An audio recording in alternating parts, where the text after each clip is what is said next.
Guys, so another episode PC mo gawa mo. So as per request ni Sir Eman, so kailangan din daw niya ng actual test ng 314N. So yan.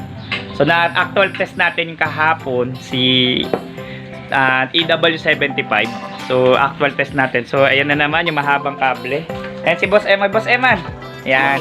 Yan, actualin natin. Oh, ayan po. Ito yung ating 314N.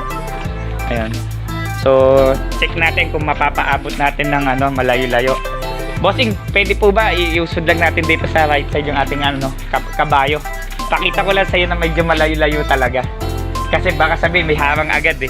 Ang basis kasi sa ating Wi-Fi range, dito na, ay open wide area. Sige po, pwede na po dyan. Open wide area, yung wala pong harang. So, yan po. Walang harang. Yan, may isang tricycle lang. Yamo na yan. Okay lang po yan kasi di na natin property line. Yan. So, mag-actual tayo. Yan. Boss Eman, connect po tayo dito sa ating antena.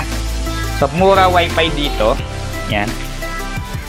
Yan. Malakas po sa kanya sa 314S. So, actually, dati ko na siya nabablog. Yan. Connect po. Sabihin ko pagka naka-connected yan. Hindi pero hindi bende yan. Naka-direct pa siya sa aking Converge. Connected na. Again, sa 5-speed test nga po. Punta ka sa Google Chrome. Yan. Check natin yan. Nag-speed test siya. Yan, run lang po. Run. Pwede na po yan. Yan. Okay, mayroon po talaga. No? Okay. 2.4G nga lang ang signal ni 314N. Okay. Mayroon po yan. Kitang-kita po yan, no? Ayan. So, mayroon talaga siyang signal. So, okay. Ang titignan lang natin ay range.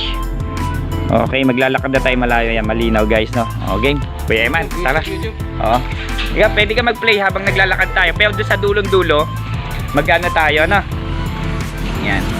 So, sabi mo, wala nang mas-mas to dahil abutin na tayo ng ulan. Okay. So, pagkamulat ng mata ko, eto na, vlog ulit. Kasi ito yung bagay na hindi nagawa kahapon, no? So magkakaroon tayo ng comparison ng antena. Ayan mga tropa, ayan mga malulupit gumawa ng bahay. Ayan, mga malulupit.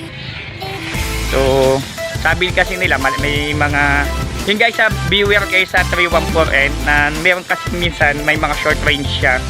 So I would recommend that test muna bago nyo bilhin, kasi minsan ay nakabili din po ako ng short range siya.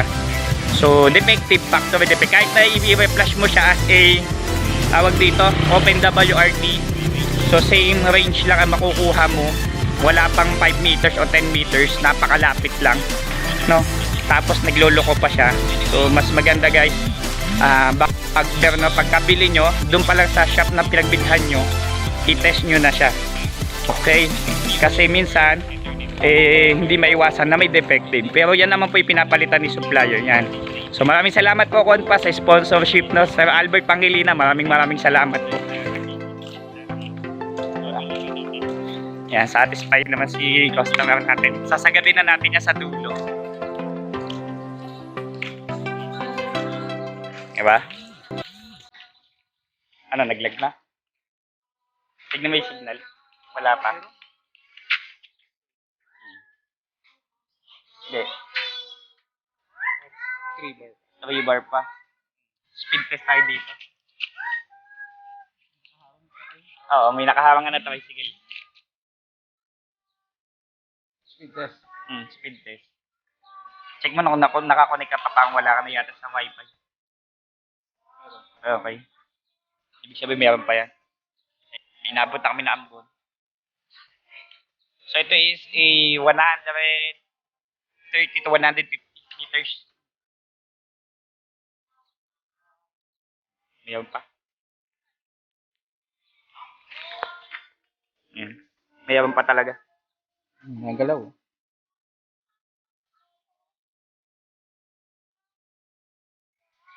Pero malayo na to. Ilang hakbang yun, no? Yan, mababa lang pero meron talaga siya. So nagde-depende din po ito sa speed ng internet. Medyo mababa lang internet ko today. Yan, meron talaga siyang pumapasok pa.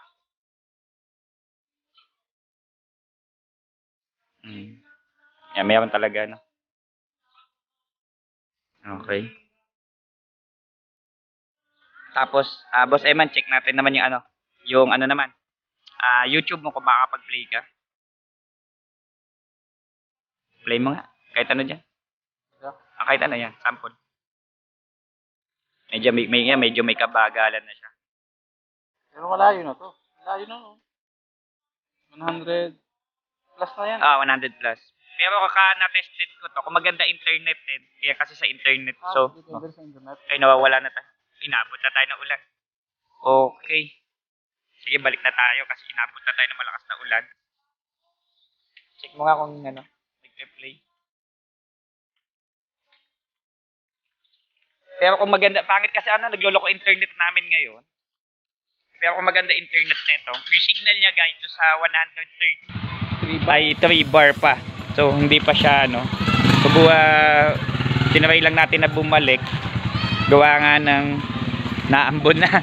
Maliligo na kami ng di oras magang maga. So yan. So i-attach ko na lang iba pang video ng 314N.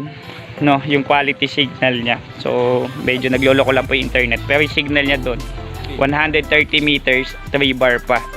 So sa vlog ko actually pinaka